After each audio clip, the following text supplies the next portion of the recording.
Le groupe des ambassadeurs accrédités en Côte d'Ivoire était ce mardi invité à la primature. Il s'est agi pour le gouvernement de donner sa position quant à l'arrêt de la Cour africaine des droits de l'homme et des peuples sur la révision de la composition de la commission électorale indépendante. Et c'est le ministre de la Justice, Samson Kambile, qui en plante le décor.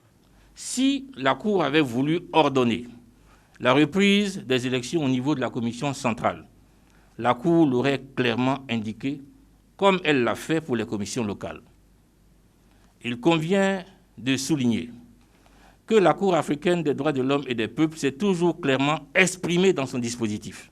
Après lui, le ministre précise la volonté permanente du chef de l'État de maintenir le dialogue politique avec tous les partis.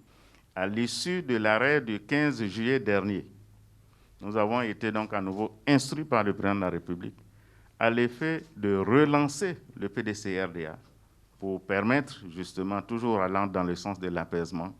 Nous avons donc réécrit au PDCRDA par courrier en date donc du 20 juillet 2020 pour lui demander à nouveau de nous communiquer le nom de la personnalité désignée par ce parti politique et ses alliés pour siéger au sein de la commission centrale de la commission électorale indépendante.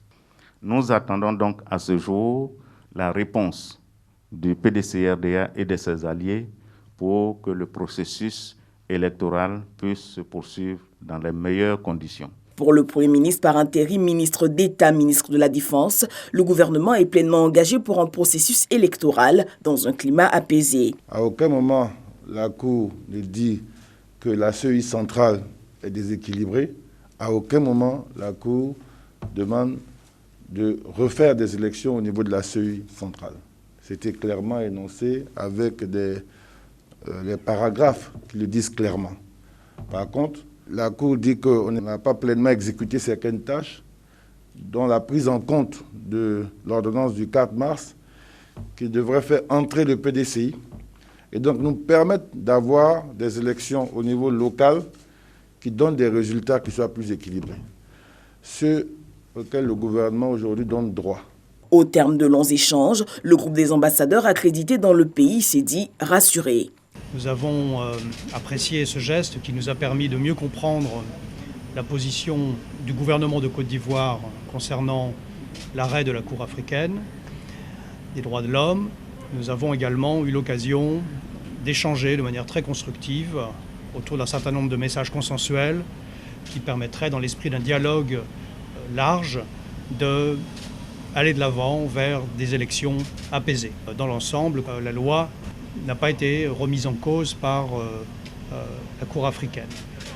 Sur ces bases-là, nous avons eu un échange sur un certain nombre de dimensions qui permettraient d'aller vers des élections apaisées, ce que nous souhaitons et ce que je crois tous les Ivoiriens et Ivoiriennes souhaitent.